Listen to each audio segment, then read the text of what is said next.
this is Yaro Starak, and welcome to the Entrepreneur's Journey podcast. Today's guest is Navid Moazzez.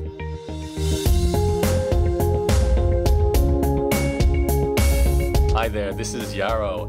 In a moment you'll hear from Navid, who's going to explain his entire entrepreneur story, including how he became an expert at virtual summits, which are kind of like combining the power of podcasting with product launches, where you can rapidly build your email list and also potentially make tens of thousands to even hundreds of thousands of dollars of sales of your information products from just doing one virtual summit.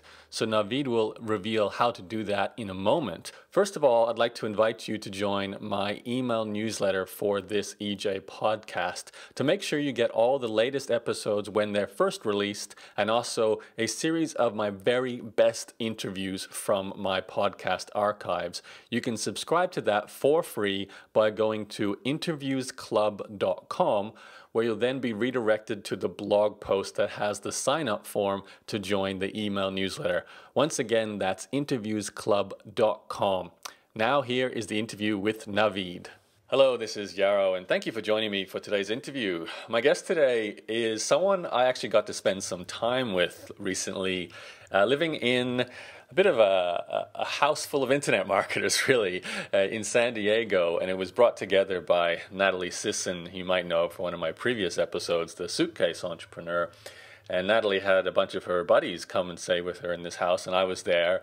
And one of the other people visiting was Navid Moazzez, who I actually got in touch with, though, prior to meeting him in person when he interviewed me for his branding summit. Now, Navid has been on a bit of a trailblaze on internet marketing circles. I've constantly read his updates on Facebook talking about living on tropical islands, making $40,000 a month. He's really big on lifestyle and travel.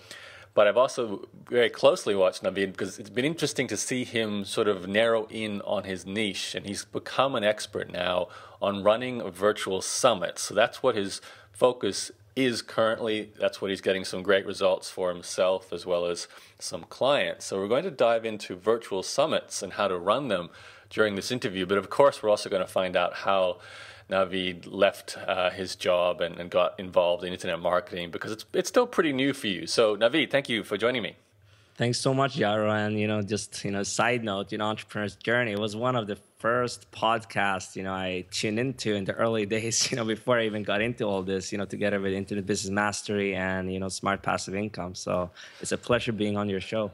Thank you. I know you've had this goal of getting on all your favorite shows, and I think I was in that list. So you're doing a good job. Navid is one of the best people I've seen at networking, I think, too. He really knows how to use social media and so on to connect with people. But lots of things to cover. Let's start with the obvious thing. I was, remember, very confused about this, Navid. So you've got this name, Navid Moazzez. You look kind of Persian, maybe South American, I'm not sure. Then you hear you're actually born and raised in Sweden, right? Yes. And, so how does this all work? Yeah, it's a good question. Here, even I live now in Cancun, and even here, people, they start speaking Spanish to me, and I'm like, I'm not, fluent or anything yet in the Spanish language. So they even treat me as a South American here. But yeah, my dad is from Iran, so that's what I got. So Persian, you're great observation there. My mom is Swedish, so I was born and raised in Sweden. I spent, the last, years in Stockholm, in law school and all that we can get into. So Navid Moazzez, that name would be Iranian Persian, right? Yeah, and the meaning of it, is actually, I think my mom or dad told me it means positive message. That's the meaning of Navid. Okay, which to me seems about as far away from Sweden and that culture as you can think of. So you must have had an interesting upbringing, growing up in Sweden. You probably didn't look like everyone else there, I'm assuming, right? Or there are a lot of Persians in Sweden. Yeah, there's a lot of a lot of foreigners in Sweden. So I maybe growing up, you can feel it sometimes, with, maybe you're different or, but I think later on, it's like it was an advantage. I saw it as an advantage. I also have a very unique last name. It's obviously great when you start a website. I didn't think that in the beginning, but now I'm like, yeah, this is pretty cool. I have a unique name. I rank in the if you type in Navid or Navid Moases in Google, I show up there. You have you're doing my trick, the weird name and the long hair. That's how I got started as well. So. Yeah, but the interesting thing with Navid, I'm actually have had a goal for the longest time to rank #1 in Google for Navid, and I'm pretty close, and I'm not exactly sure where I'm ranking now, but I hope I will get up there pretty soon. For Navid Moases, obviously, I'm on all pages. Okay, so growing up in Sweden, was there any sort of entrepreneurial influences on you, or did you have the corporate career path put in front of you? No, not at all. Like my dad is a doctor, and the only thing I got, in the early days, growing up, I played a lot of sports. I was always competitive, and my dad always got me to study a lot growing up. So maybe I only had this path of, you got to go to dental school, medical school, law school, maybe become an engineer. So it was not that many options. Like I was going to go through this, traditional path. So it was not really any entrepreneurial things going on there, even though my dad right now is actually, running his own practice, but it's very far from what we are doing here with a lifestyle kind of business. Mm-hmm. So did you actually go to school to become one of those things, or did you not? Mm-hmm.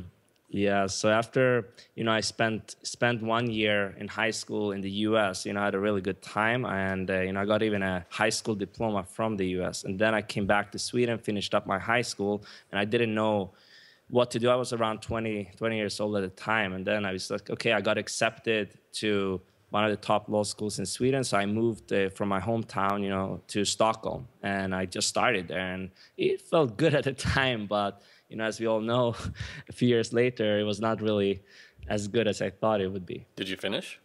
I didn't finish, and we can get into how I came to the conclusion to drop out. But I eventually, after I got into a lot of personal development, read, stumbled upon the 4-Hour Work Week, How to Win Friends and Influence People, and then also I read Think and Grow Rich. I was like, this doesn't feel right.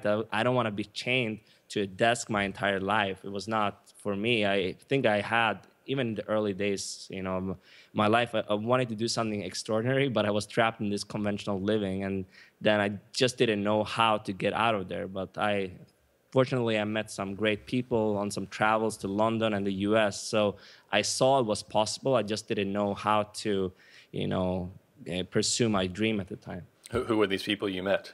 There was like some, at first I met some people in London. They were kind of into the dating scene. So I was like, oh, I can, I wanted to improve on all areas of my life. So I started more personal development, and I met some people there at some conferences, more like personal development style. And also some people running these kind of affiliate marketing businesses, buying paid traffic. They had some e-commerce stores. I didn't ask them questions. I just saw what kind of lifestyle they had. Some guys, they stayed in 5-star hotels. They're, 365 days a year. They stayed in 5-star hotels. I was like, how can they do that? That's like super expensive. But, they use points and all these things you can do. And I was like, this is really cool, but I need to start, studying this. I didn't have any experience in online marketing or starting a business. So I started, reading the books, as I said, and then the people I met, I got into more and more the scene in 2012 when I got a mentor in the summer there, and I found him actually on the Warrior Forum, interestingly. But he was really cool because he was not so many steps ahead of me. So I was like, I could relate to him. He was living in Colombia. He still lives there. And I got into this in terms of the mindset more. I didn't really start anything in 2012. I procrastinated a ton. So okay, so can I put this into perspective? You're still enrolled in law school in Sweden, Copenhagen, but you've gone Stockholm. Stockholm, sorry, and you've had your eyes open to this possible alternative lifestyle that these guys were doing from affiliate marketing and online business. Yeah. Then you've gone to the Warrior Forum, which a lot of people I think get some sort of start there because it's popular and it's a lot of newbies there. You find a mentor there. Now, did you hire him to coach you to do something? Was that the plan then? Thinking also, but you're still studying to be a lawyer? Like how did your mindset work at that point? Yeah, because honestly, probably I took my last class in law school around 2010 or 2011. So, I mean, I still went kind of, I thought in my mind that I was still going there. I was like kind of, not telling the truth to my dad. I was like, I was not very good at this. I tried to do many different things. I took breaks to go travel, and in 2010, that's when I went to London, some conferences and stuff like that. But I was too afraid to start anything in terms of business. That came in 2012 when I met this mentor, and I did pay for him. It was not expensive, just a few $100s, and it was more like in terms of clarity. And we talked a lot about the things I'm doing now. Actually, can I interview people? Can I, I was gonna start navidmoases.com already in September of 2012, but I didn't do that until mid June 2013. So it was like it took some time for me to find all the answers maybe within myself. And there's also a big turning point in my life a little bit later, but that was when my younger brother passed away, and that was in it was in April 2013, and that was just devastating because I've been talking to my parents, my friends on social media, all these things that I would start something. I just spent a lot of money, it seemed, to hire a designer on Elance, and didn't work out. So I was gonna start a fitness blog, and I didn't do that. And then this horrible moment happened. I was like crushed, but I think that I had a dream to do something better. I pushed forward, and then I decided to just go for it and launch. Even though I was far from ready for it, I didn't have the experience, the expertise, but I decided to start by, interviewing experts, and that was how I reached out to Pat Flynn, looked for an opportunity, and I launched finally. And I still didn't officially drop out of law school at this time, by the way. Okay, so I can see that. So the mentoring was kind of like twofold, trying to just figure out exactly how internet marketing works in general, but also trying to figure out where you will fit in terms of what niche you will go into, right? Like the classic challenge, what topic do I start a business about? So you were trying to work on that with your mentor and find your place. Is that right? Yes, exactly. And we talked about, I mean, I probably changed my mind every single week. Should I go into personal development? Should I go on online business? It seemed like very profitable, blogging, and but I was not very comfortable with what I was going to do. I had never obviously I'm not a native English speaker, so that was also a little barrier for me in the beginning. I've never written anything and published online before, and how can I get into this whole blogging space, online business space? But finally, it came together, and that was this adversity I faced, and I managed to turn that into something better, and later, into also success. I think that was a pivotal moment for sure when my brother passed away. It just enabled me to work even harder on things. Sometimes, I had my part-time job at a bank, and then I came home in the night or in the evening, and I just continued working. Sometimes for 15-hour days was not anything, original for me. Okay, so. I'm glad you said you worked a part-time job. I was beginning to wonder how you were making money. Were you living with your parents still then? No, I didn't live. I actually lived by myself since when I moved to Stockholm, pretty much. Right. I stayed in an apartment in Stockholm. It was actually my dad's apartment, but I lived there by myself, and also had some tours where I moved to a student place, just I wanted this experience a little bit and so on. So, but I overall by myself, and I paid the rent and all this stuff. Right. And your parents thought you were still doing law school subjects while you're actually playing around with the internet at night and working at a bank during the day. Was that kind of? And my mom, they knew I had a job at the bank. They were proud of that because they thought this is a good experience, because it's it's making money, it gets something great on the CV and all this stuff. So they thought it was good. But I mostly was to my dad because he had a very high expectations on me, and I have of myself too, but I was not very passionate about this whole law school thing or doing what everybody else would tell me to do. So I got into this space, and he was not very happy about that. My mom would always support me if I, managed to support, take care of myself, basically. And now she can see that, and even my dad can see that, but he still doesn't really know what I do. Okay. Thinking back, you said your brother passed away, was it April 2013. Yeah. I'm actually thinking that's I think that's my mother passed away in March 2013. So I think very close in timing there. It's interesting. Um, when that happened, because it was a bit sudden. I know my mother was in hospital for 2 years, so there was a lot of, I guess, time to prepare for something like that. Now, when your brother passed away, was it unexpected?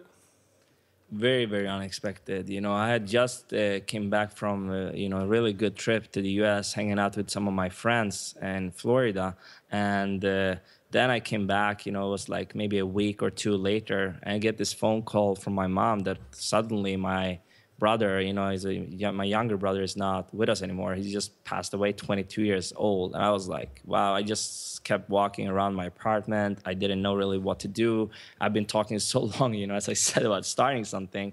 And I just realized, you know, life is super precious. Now is the time to take action. And it actually got me to work even harder. Some people, they would probably take time off after something like this, but obviously I went home to see my parents, all this stuff, but I then after that I kept just working harder. You know, I worked more hours also in my part-time job to get more money, and then I finally started something. Just started.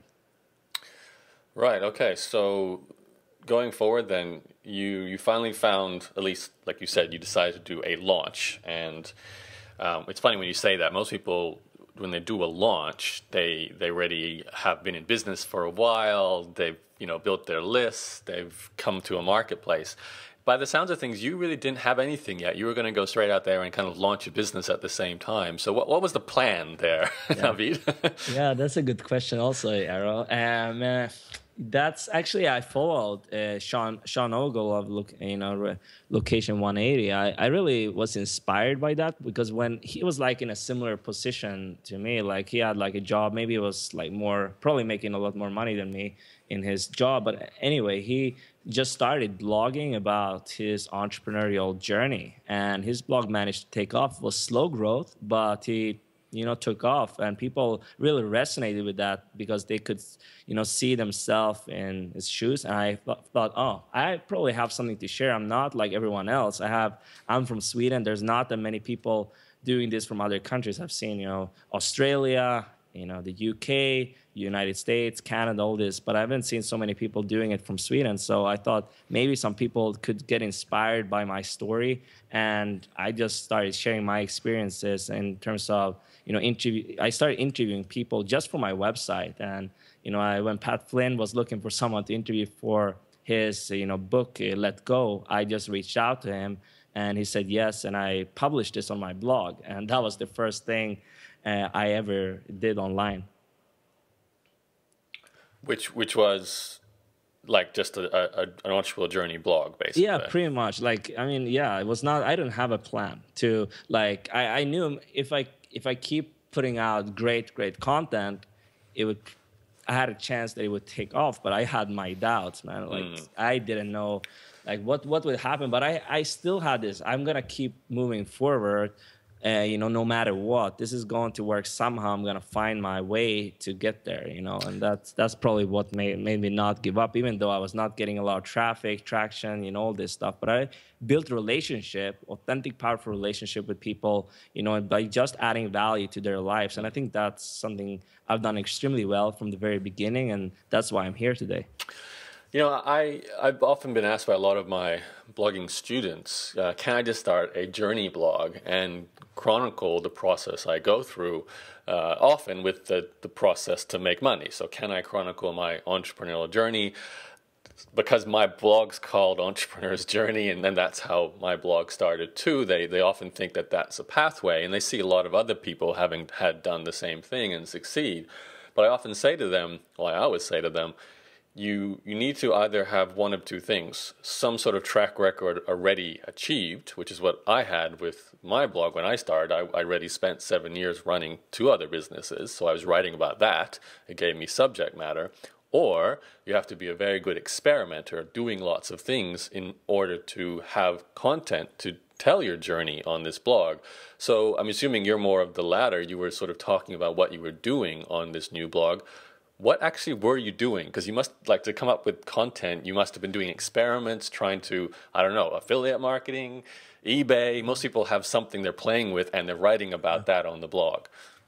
Yeah, my philosophy in the beginning, I've been following some people. I joined some, online communities, all that to meet, people on a similar level, to me, and so I can, make friends. I didn't have any people close to me in Sweden, but in terms of my blog, I didn't have this too much experimenting. Like I know someone right now is doing this extremely well. Is Brian Harris of Video Fruit. That's kind of how he started, with a lot of experiments on his blog, and he got a great following there. I didn't do any of these kind of experience, but I ran tests or stuff like that. I just actually started with interviewing people, and it can work for some people, but it's not the way I recommend my students now in my program or anything like that to do it, because it's like can be a hit and miss. I was a little bit lucky. I put in the work, so people cannot take that from me. But it's also a little bit luck involved in getting something like this really take off. It's like starting a podcast about just interviewing entrepreneurs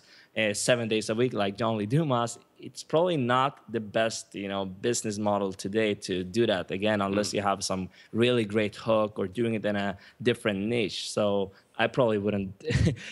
I would start the same way myself. If I would do it again, I would start probably with a summit or something like that. But I wouldn't just document my journey in this way I did, because it can take a very long time also to do that. Okay, so what you registered navidmoazes.com, you start the blog, then you decide to start interviewing entrepreneurs about their businesses, I assume, which is good for your learning, but it also, it's a common thing people start podcasts about. So what was the breakthrough? What actually took off?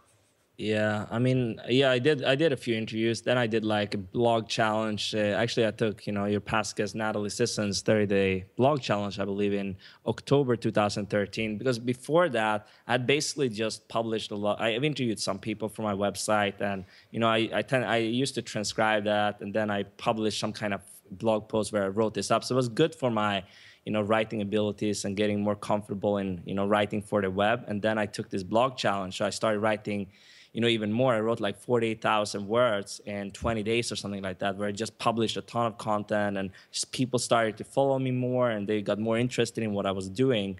And how'd they find you, Navid? Like so I always find it funny people say people got interested in what I was doing. How? Okay, that's good. Okay, so I was interested in starting a podcast.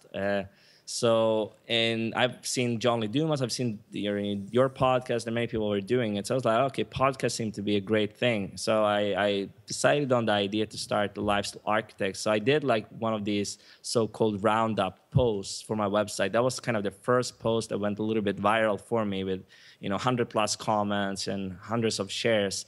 And I listed, basically, it was very simple. I listed my favorite podcasts in this blog post, and then reached out to them, and then many of them also promoted it on social media and so on. So I got some people there, but honestly, you talk about like building your email list. I didn't do any of these things well, so I didn't have much of a following. Maybe at the end of 2013, I had like 100 or at the most 200 people on my list, not more than that, because I was not focusing on this really seriously in the first 6-7 months. It was when I decided to up my game a little bit. I did a redesign, or completely revamp my site to look more professional.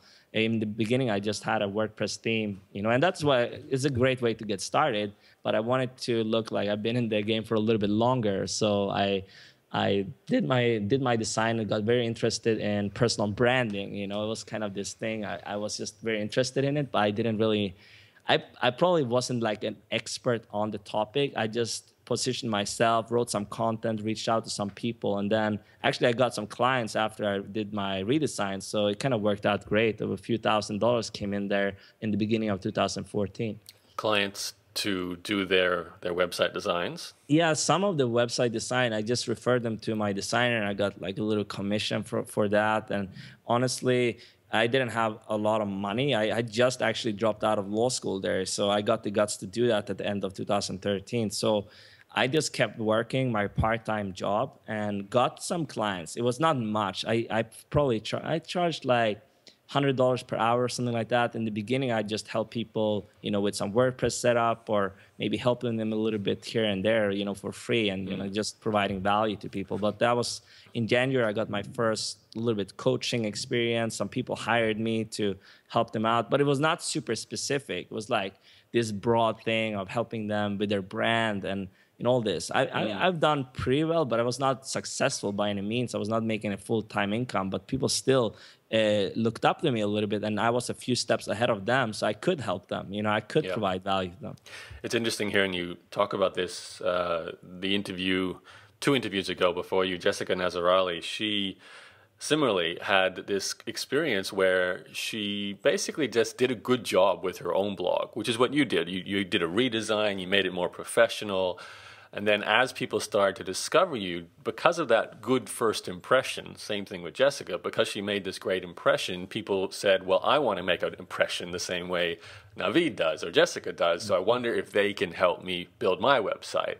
Sure. And it's not like you expected to become a web designer or something like that, but it's just, and at your stage, you're like, you know what, I'll do it because A, it's some cash flow, and B, it's learning about what customers want. It leads to more possible opportunities, so you're not going to say no at that stage. So can you take us through then how all that type of experience eventually turned it into, I think when you said you did your first proper launch, that was with your branding summit, right? Was that your first big launch? Yeah, that's actually interesting because I was part of some communities, first with, John Lee Dumas, he had like a community, and I was also part of like initially with, Lewis House, and they kind of pushed us in there to put something out there. And that was maybe good, can be good and bad, because I didn't have a big audience. I was like going to go out there, create like this, run a webinar, and then have a live so-called boot camp style, training over maybe a few days or a couple of weeks. And I did that. I ran a webinar in January 2014. After I did the redesign and invested a little bit in my business, even though I didn't have any big income, I still decided that this would be worth it long term, and it turned out to be so. But I did this webinar, and I got like one or a couple of sales for this. So some sales came in, and I ran a little training for them. It was just very intimate. What was the webinar about? It was about like how to build. I think it was like something like how to build your authority and personal brand online or something like this. Right. But I didn't really have that much credibility yet, so it was not like I got a ton of people on there, and some people probably felt like, why should they listen to me or something like this? But I still had some hard fans, very, very small audience at the time, but they signed up for, the webinar. I got like maybe 60, 70 people on there, because I had a very tight community, and they followed me from social media. Some were maybe my friends, and they joined on the webinar, and I got like a few sales there, and it was pretty cool. It was not like anything massive, but I sold it for, I think I sold it for like 197 or something like that. And that was my first small, but I didn't continue it because I wanted to focus on growing my audience first before I did more things like this, because I didn't have money to invest in Facebook ads to grow my audience and stuff like that. So It was more important for me to, first I launched my podcast, and that came after this, experience of trying to launch something way before I was ready. It does sound to me, I remember thinking the first time I was in touch with you, Navid, and I have this experience a lot with new people.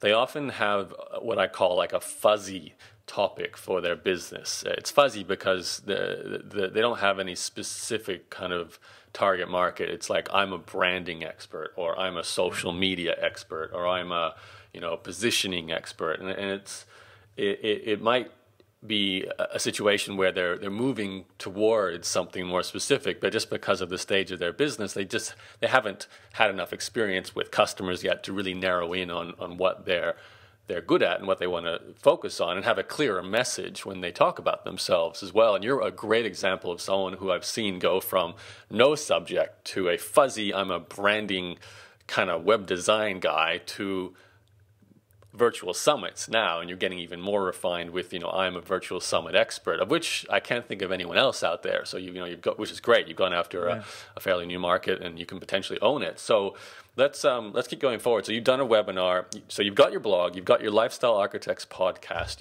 You're in Lewis's House membership site. You're in John Lee Dumas. So you're getting a lot of coaching. You're paying for it. So you're really investing in yourself. they're telling you to create products and do webinars and do launches. So you're playing with that. You're not getting a huge financial breakthrough, but you're starting to sell some of your own products. Now, there's a lot of steps we're kind of going over the top of here. Like, I haven't even asked you, did you hire people? Because you're setting up webinars, you're setting up pretty websites, you're selling a product, which I assume had to have some sort of shopping cart and delivery mechanism. So at this stage, what did you and your team look like? How was all this coming together? Yeah, so in the very beginning, I had nothing. It was just myself, WordPress and StudioPress themes. I used that. Then I hired my designer. It was like the first. I had used some contractors, from Elance and maybe Fiverr, stuff like that. I've used that before, and also my good friend Jan, he's the founder of the WP Summit. He always helps me out. I met him in Internet Business Mastery actually, and he helps me out with WordPress issues and stuff like that because we started at the same time. But my team was just this designer basically. That's the only person I was paying for pretty much, and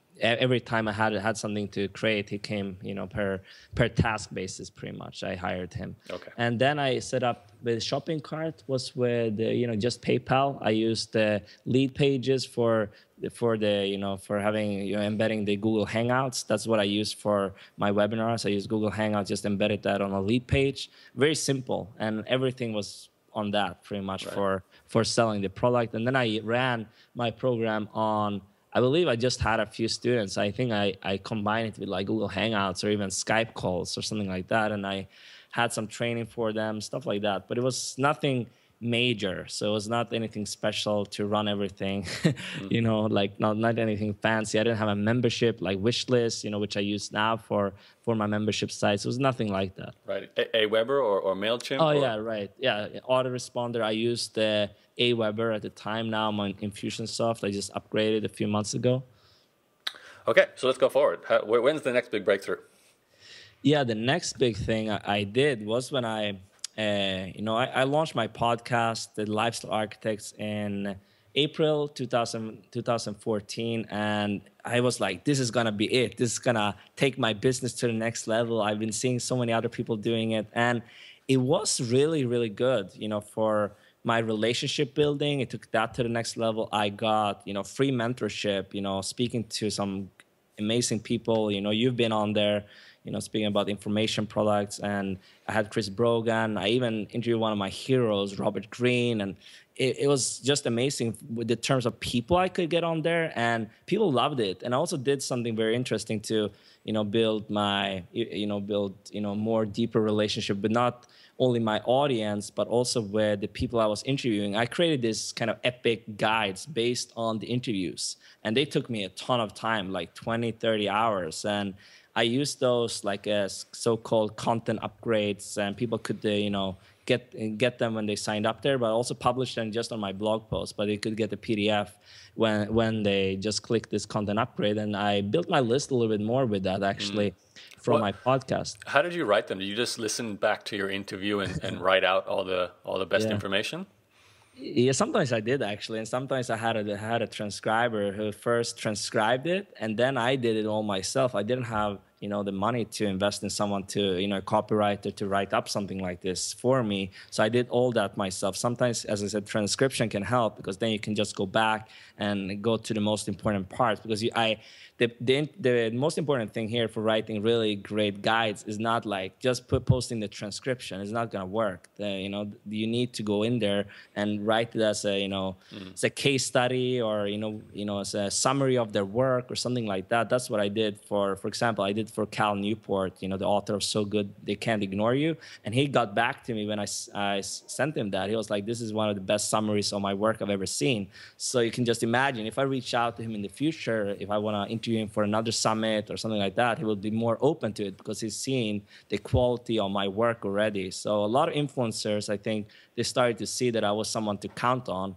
And that was the big benefit of doing my podcast, but it didn't generate a lot of cash flow in my business. I was still like in my job, working part-time, trying to make it happen. Got a few more, coaching clients here and there, but it was not like a stable income. Some month maybe $1,000, some month a little bit more, but it was not a stable business at that point. Well, let's keep going forward. I do want to ask you more about interviews, but I think it'll connect well with your summit. Sure. So when did the summit start?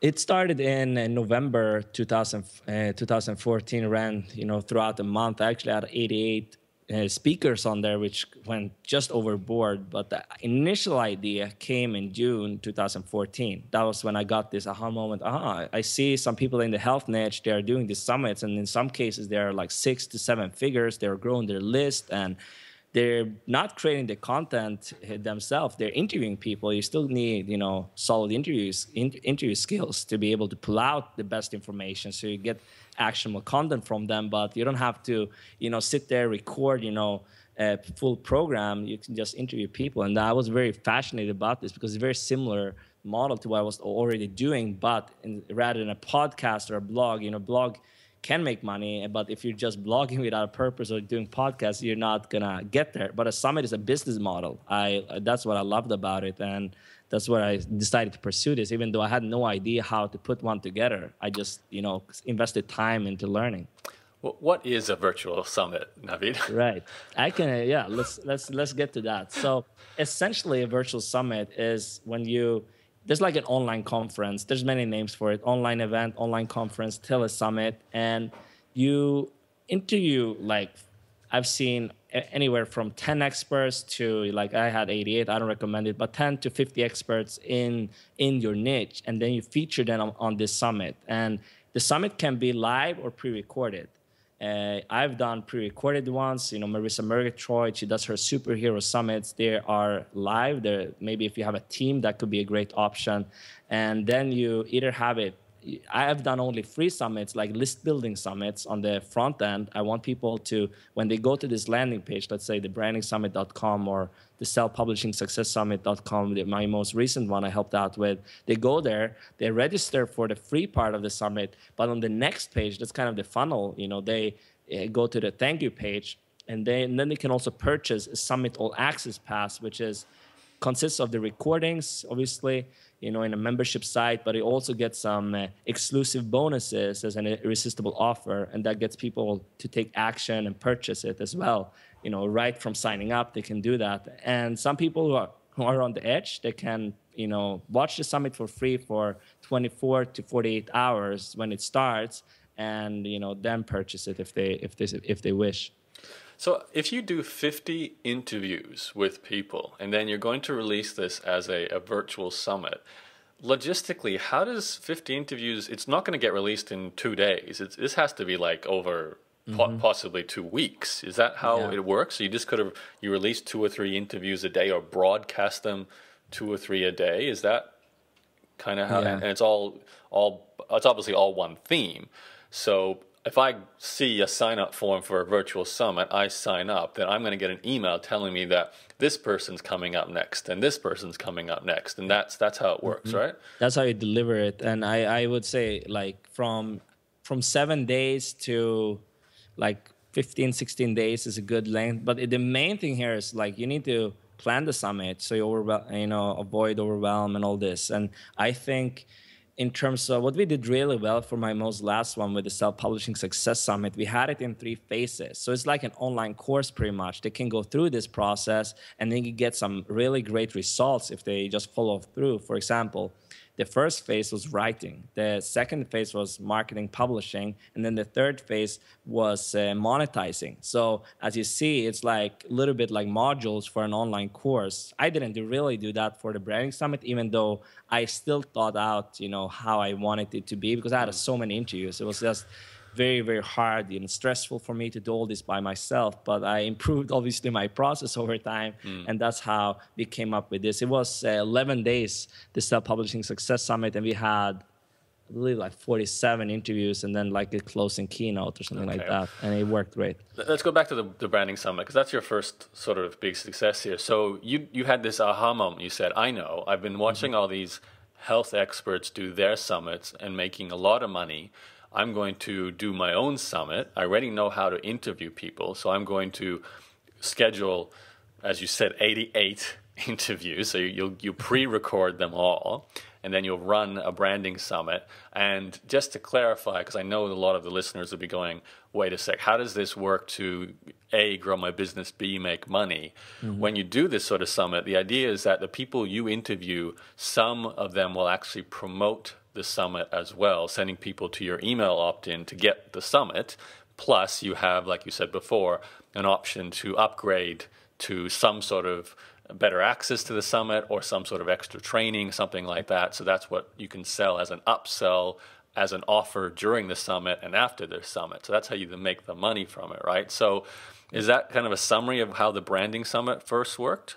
Yeah, it's a great summary, and as you said, the main thing we have seen, for not only my first summit, but for my students, and then for the last one, which turned into a really massive. We can get into massive summit. We can get into this later, but I think it's like the speakers, they promote it, and if you have a network of other people, they can share it out, and that's how you can grow your email list and by thousands of people or even tens of thousands of people if you're doing a big summit. And it's really about the relationships. If you have great relationships, they will promote a free event because there's a lot of value to share to their audience. It's not paid. They can watch everything for free, but as you said, the upsell of this is that they go to this thank you page, and instantly after signing up, they get on this page and they, thank you for registering for the summit. Here's, whitelist your email, and then they have this offer already there. And a lot of people make the mistakes. I've seen a lot of summits lately. They don't have an offer on the next page. I think you can make a ton of sales if you do it this way right away. It's a natural progression. Some people, they want to get access to it instantly, and they can do so by purchasing. And all the interviews already in a membership site. If you are doing a pre-recorded, if you are doing live, it's a little bit different, and you give them access after each recording, obviously. I really feel your strength from all this has been the relationship building, because I don't think you could get Robert Greene on your podcast or then get all these people, 88 experts, to appear on a summit without really doing well with relationships. Can you give us a snapshot before the branding summit? You said you were making $1,000 a month here and there from some coaching, from selling some things, and you've got, I don't know how big your email list was at that point before the summit. Do you remember? Yeah, it was about 1,000 people. So I've been growing steadily, very, very slow growth, obviously. But yeah. Yeah. So then you go, okay, we're going to roll into this summit. I know it took you several months to do 88 interviews and get the summit pages set up and get your offer set up. Then you roll into the summit over how many weeks did that one go? 10 days, was it? No, that one was 30 days. 30 days. Wow. Yeah, an email every day to my list, or even sometimes more emails. But it was a crazy madness in November, December of 2014. And after that, I really needed like a vacation. I bet you did.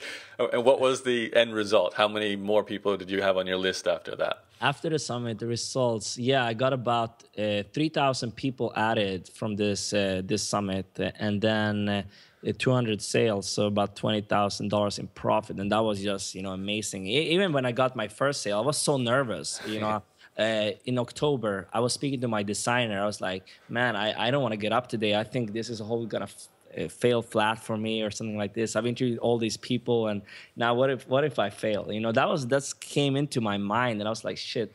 But I couldn't let the speakers down, because I've been telling them for months, I'm gonna put this amazing event together, and also my audience. So even though I had the doubts in my head, and I was maybe taking me a little bit longer to get up some mornings to do the work, I still did it. Mm-hmm. And then I remember sending this first email only to my own list, sending this out, introducing the summit to them, and that it was live for them to start signing up.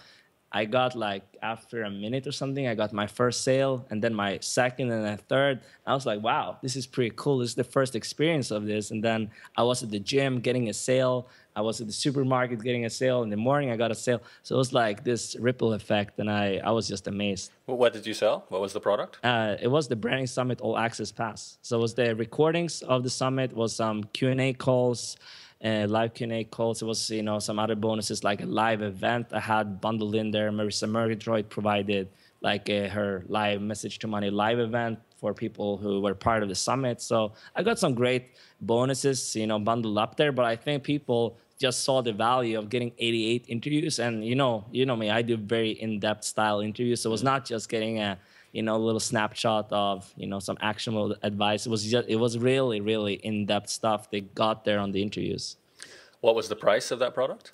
It was $97 initially, and then as I went on during the summit, we can get into that, I raised the price to $147 because I want, I've been following launches. I've been seeing how other people did their summits. I saw, okay, I got to raise the price to create some urgency there, and that's what I did, and that generated a lot of sales around I think it was mid-summit, like around after 2 weeks or something like that. I raised it to 147, and that generated quite a lot of sales, overnight, so that was great. So you had about 200 sales of between 99 to 147. So like you said, some after too for 197. I raised it after the summit, 197, but I haven't done a ton of promotion afterwards. I'm getting a sale here and there. If I set up a funnel for it, like in terms of maybe having a few interviews for free in the front end, and then having the summit all access pass as a thank you, pretty much similar to the summit itself, but I'm creating this funnel, then I would get more sales, especially if I'm driving traffic with Facebook ads or sending people there. Yep. All right, so 20 grand, first big success story. That sounds pretty exciting. What were you thinking next? Like how do you cement this and keep moving? Yeah, well, what's interesting, what happened during the summit, I didn't have a lot of money or anything like that, right away. So it was like when I started getting these sales, I was like, oh wow, I made already 10 grand. It was like mid-summit or something like that, and I was like, I can quit my job. I just got this idea. Now it's a time to quit my job from the bank. It was draining me, and I turned in my notification to my boss, and I said, no, unfortunately I'm not gonna come to work anymore. And she was like, seemed very relaxed about it. So 2 weeks later, one day actually after my brother's birthday, my brother who passed away, I quit November 28th. It was my last day at my job. And I decided also at the same time, pretty much, why do I need to live in Sweden? So I already had a trip booked to Thailand with my mom and brother. And I was going to move there because I had some friends already living in Thailand. So I was like, okay, I can move here. It's pretty cheap. But I didn't really enjoy everything about Thailand. So I went back to Stockholm. It was a snowstorm in early, January when we kind of came back from this Thailand vacation. And I was like, no, I'm not going to stay here. So right away, I booked a trip to Cabo San Lucas in Mexico. And, I've been in Mexico for the first 3 months, and I started traveling more. So that was kind of how I left Sweden officially. And, it has just been a great journey ever since. I've been abroad, and I'm not looking back. I love how ballsy that is. Oh, I made 10 grand. That's it. I'm quitting my job, leaving the country. Well, it's not exactly like that. I mean, you have to take, for your listeners, something like that. I didn't have some people, they have a lot of savings and then they quit, like $100,000 or something. I didn't have that. I had maybe, when I started traveling, actually, after paying my first, accommodation, all this stuff, I probably had about $10,000, but I did something great, and leveraged the momentum my summit, gave me. And I started just, in January, I didn't really do that much work. I needed a vacation, as I said, after this massive summit. But I did a few things. I had a list of about 3,500 people, and I did a promotion for Ramit Sethi. And I've been building a relationship with some of his, affiliate manager and interviewing his students in the past, and did like a few promotions for him already in 2014, made a few $1,000s here and there from his stuff. So I already started building a relationship. My audience, they knew a little bit about him. But then I promoted him in January, and I was like, yeah, maybe I'll get like a few sales, But I got 34 sales, and I get $800 to $1,400 per sale.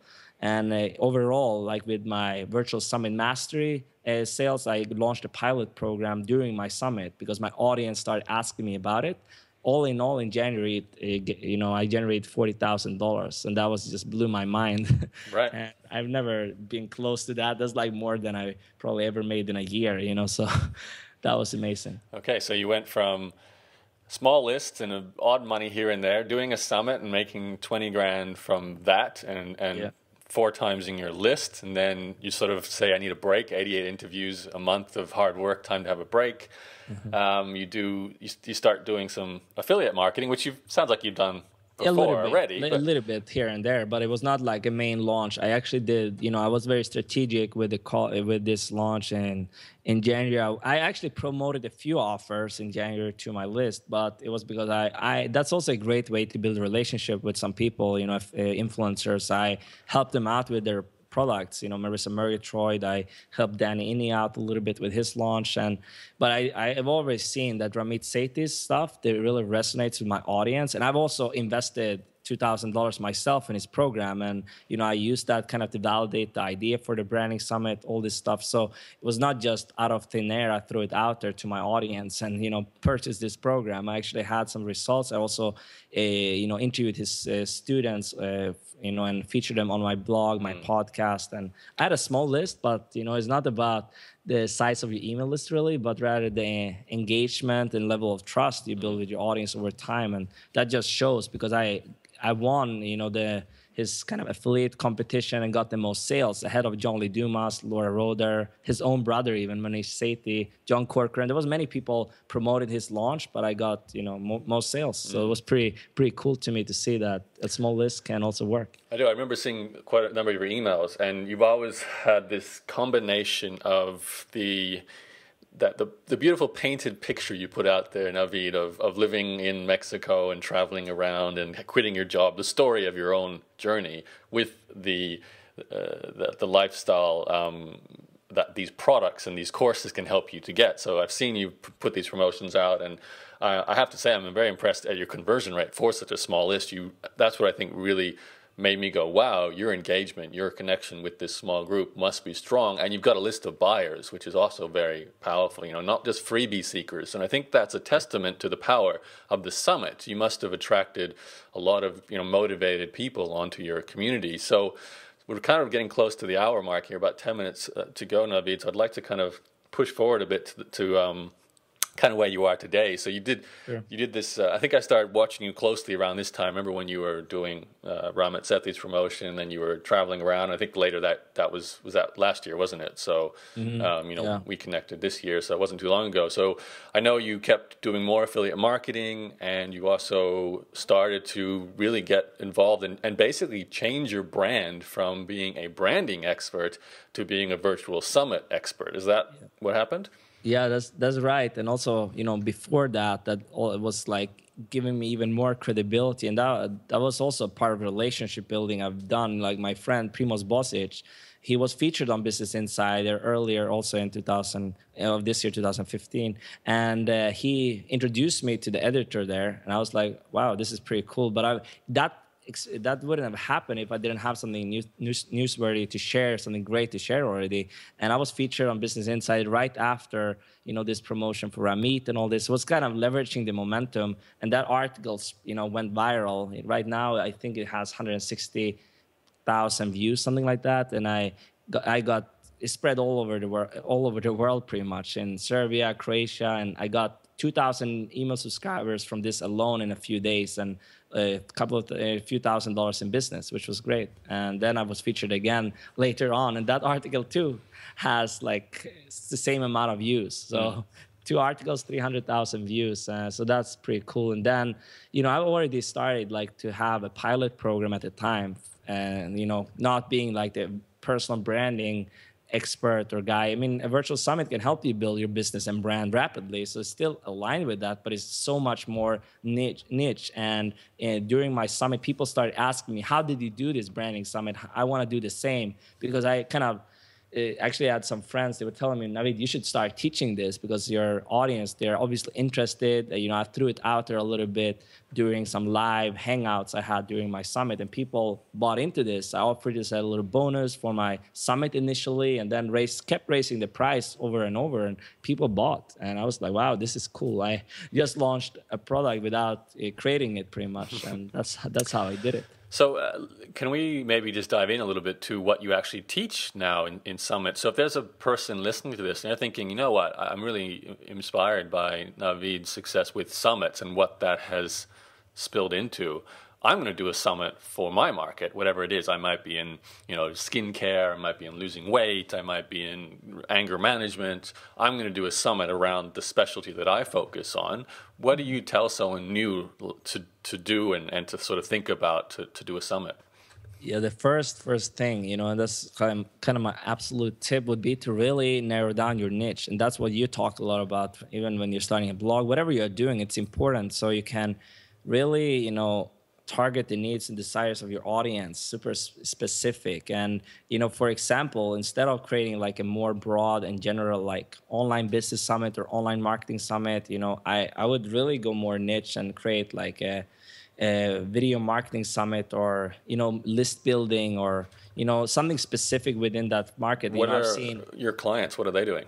I've seen my clients. One did an app summit called the Appreneur Summit. The other, Jan did the WP Summit, focusing on WordPress. And my last partner, I partnered up with Chandler Bolt, and we did the Self-Publishing Success Summit, which was really, really, that turned into something massive, like 25,000 opt-ins and $300,000 in revenue all in all. So that was just fantastic. So, and other people, Traffic Generation All Stars by Anthony Tran, they're doing some different summits. And also, even if you're not in the online marketing space, the most successful summits I've seen, they're like in the health space or other fields. I've seen scrapbooking summits. I've seen cinematography summits. So it works really pretty much in any market, but I would recommend to niche down until it hurts, because that will set up your summit for success, and you can resonate more with your target audience, and also the speakers you are having on there. It's easier for them to promote, and you will see your conversion rates go up as well. Speaking of the speakers, so let's say I've decided I'm going to do the ultimate Clear My Acne Summit. Yeah. How do I've got some experience at it. I'm not known as a super expert at it. I'm kind of like you were before you did your summit. I've got some experience, but I'm not super famous. Yeah. How do I convince speakers to come on my summit? Yeah, that's a question I get a lot, but it's actually, just to get them on board is usually easier than you may think. But I've actually interviewed some people for my program. I'm happy to share a little bit what some people say. Why do they say yes? Because obviously I can just speak for myself, but interviewing these people gave me some insights. And they say that having like a great outreach, for example, in your email, you've already had a connection before. For example, you reached out to them on social media, so they know a little bit about you. So it's not a cold approach. That can help. Or you get an introduction by a friend to them, to the speaker. That can also help. Or, also having the, great design, and that can also help you stand out a lot. If you want speakers to just say yes right away, I want to be part of this summit, have a great design, and make the outreach professional in terms of how you're connecting with them. So it's not like you're providing them a contract to sign in the first email. Be very straightforward. It should be very simple in the first one. You maybe in the first line you share something about that you enjoyed following them, and maybe some of the results you got, and then listing some influencers you already had commit to being on your summit, and then just would you be up for being part of this summit I'm doing, and then you can get on a call with them, maybe a pre-chat or something like that for 10-15 minutes if they're up for it, and so that you can tell them more about your vision, and so they know what they're in for, what the promotional period would look like. This helps with the overall experience and making them super easy for them also to share the summit with their audience. I have to think back to you've interviewed me twice, once for the podcast and once for your summit. And I know the first time, whenever I get someone approaching me for a podcast interview, you do look at their website and go, how serious are they? What stage are they at? Have they interviewed lots of other people already? Do they, are they professional basically? And you were clearly that. And I think it was clever too, because you did something for me in the sense that you interviewed me, giving me exposure. So when it came to actually ask me to participate in your summit, A, I would of course say yes, and B, I'm actually really interested in even over-delivering for your audience. So I think, and I have to say this, I think I've said it twice already, for me, your core strength and what you maybe want to teach at some stage, Navid, is actually relationships.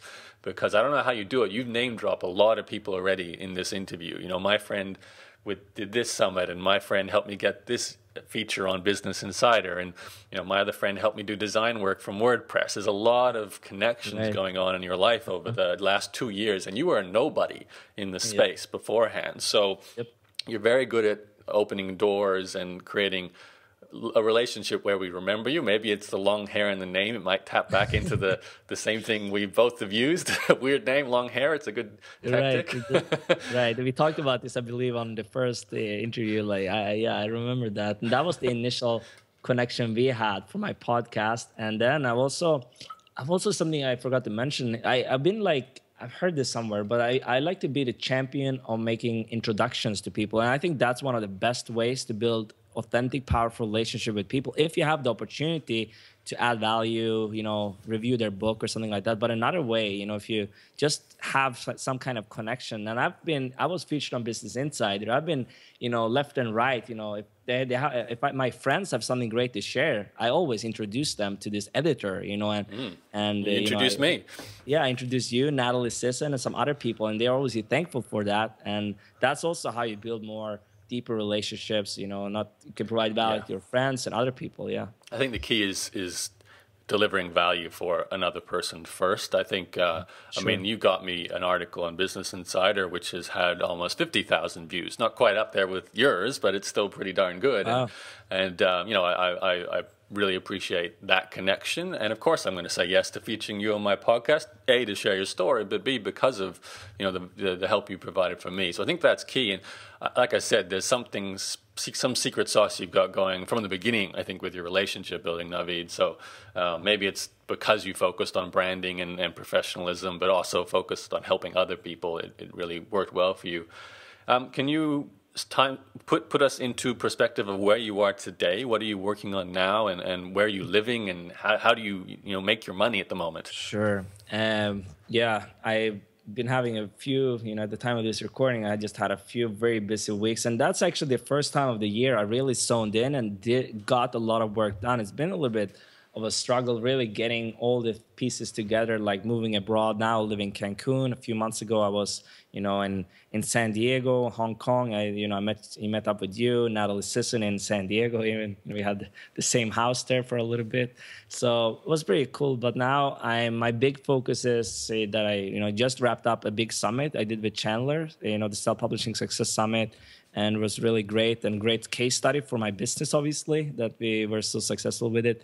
And now I'm focusing my efforts on, launching my program, Virtual Summit Mastery. I already had about 60, 70 students, in my pilot, and a few of those have already put out successful summits. So it's great for my business that I'm getting case studies, and you live really for the level of success you can get other people. It's one thing to say that I have success myself doing a summit, but now that I have other people, I just also got featured on Huffington Post, and it said really good things about me. So that really helps, obviously, to grow my business. And most of my money is coming from a few income streams, like affiliate marketing, obviously. I do some, very selective with who I promote, like Ramit Sethi, promoting Natalie Sisson, and some people I connect with that they're sharing good stuff. I like to promote their stuff, and I've become the #1 affiliate for Ramit, Selena, and Natalie, actually. So it kind of works with my audience. I see what's working, and I continue to promote that. So that's one income stream. I do some coaching or partner up for summits, so that brings in quite good money as well. And then obviously now, with my launch of Virtual Summit Mastery, that's kind of why I'm going into creating my own online course. I don't want to be dependent on other people, like for affiliate launches. So I want to have my own flagship program, which I can send people to, and it's a good complement to other things I promote. So I think it's going to be really good for my business overall. And are you going to live in Mexico for the short-term future? I think for the next couple of months at least, because I am really good at focusing now. And I think if I move to another place, I could do that. I've been speaking about maybe moving to Colombia, or even in the future going back to the US or Europe. But right now it's great for really focusing. I have, my swimming pool outside. I can just go swim laps there. I have a gym. I have a great view of the ocean. So it's pretty good for my productivity. So I like to be here now. It's close to the US, so I can take a trip if I need to go to New York. I was just there not long ago meeting with Ramit Sethi, Primoz Bosic, Selena Su, and some other people for an event there, and it was great. So I'm very close to where I want to go without being in the center and, you know, having all the distractions, you know, in like a big city like New York for now. So it works out great. Okay, so people listening in, if they want to do their own summit, what's the website address, since it's good timing since you're about to start teaching and launching that? I mean, pretty much I have a free cheat sheet that I'm happy to offer to your audience. It's 7 steps to create, promote, and profit from your virtual summit to skyrocket your business and brand online. And you can find that over at virtualsummitmastery.com/cheat sheet. So that's the 7-step cheat sheet I have, and that walks you through pretty much the process. And Chandler Bolt, actually, before he hired me to do a summit, he actually he sat down and wrote out an outline for his summit based on this cheat sheet. So obviously it really works. It's a proven system. I've been running it through my students multiple times. So it's some great value there. And of course, Navid Moazzez. Do a Google search for that if you can figure out how to spell it, or just go to navidmoazzez.com as well. Navid.me is the simple. Navid.me. Okay, excellent. Yeah. I'll put the links obviously with the show notes so people can find all that. All right, Navid, thank you for breaking down your journey. It's good to see the start to present, although I feel like you're only kind of halfway, like you've still got a lot more to do. So I'll be watching everything you do. Thanks, man. I was happy being on your show. Yeah, thanks for coming on. And yeah, good luck. I do look forward to seeing how far you take summits and start seeing a lot more of your students get out there with some summits too. I have this sneaky suspicion I'm going to get emails in the future from Navid's students saying, would you like to be on my summits? So I'm going to blame you for all of those.